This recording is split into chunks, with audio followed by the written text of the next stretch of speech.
नमस्कार दोस्तों, भाद्रपद माह के शुक्ल पक्ष की चतुर्थी को भगवान गणेश घर घर में विराजमान होते हैं।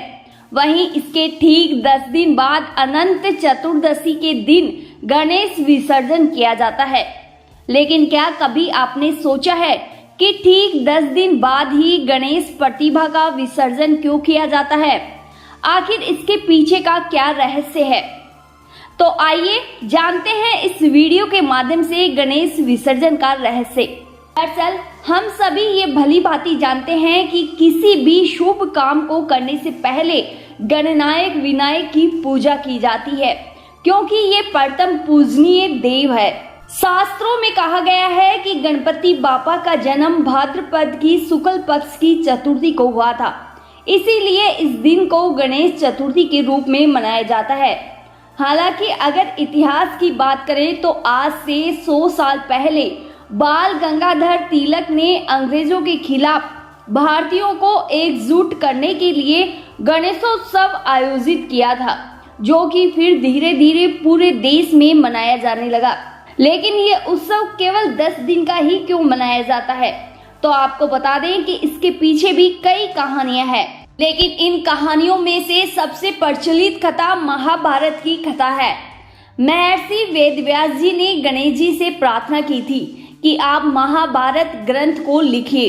तब गणेश जी ने स्वीकार किया, लेकिन कुछ शर्तों को वेदव्यास जी के सामने रख दिया।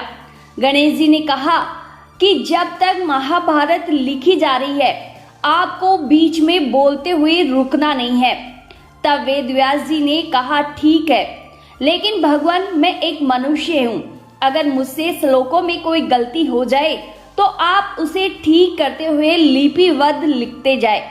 इस तरह महाभारत का लेखन कार्य शुरू हुआ और ये लेखन कार्य लगातार 10 दिनों तक चलता रहा।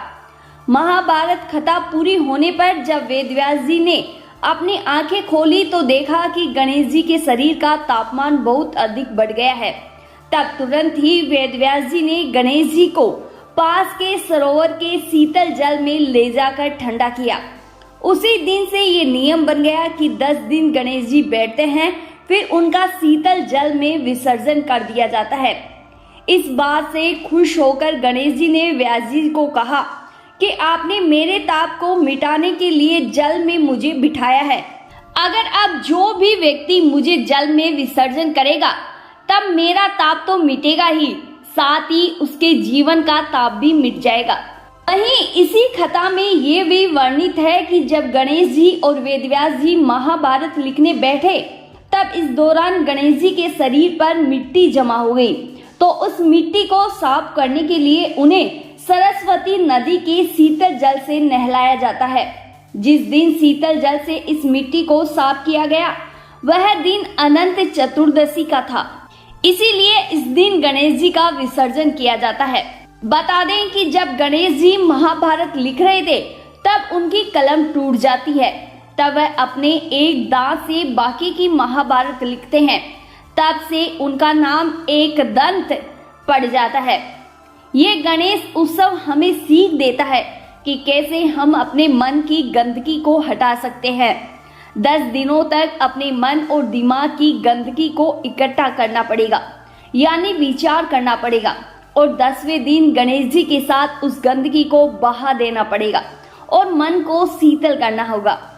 वहीं गणेश विसर्जन भी ये सिखाता है कि मिट्टी का शरीर आखिर मिट्टी में ही मिलता है।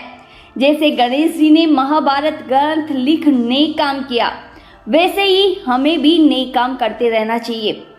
हम प्रार्थना करते हैं कि गणपति बापा आप सबके जीवन में शीतलता लाए, सुख समृद्धि से भरपूर आपका जीवन हो। गणपति बाबा मोरया। धन्यवाद।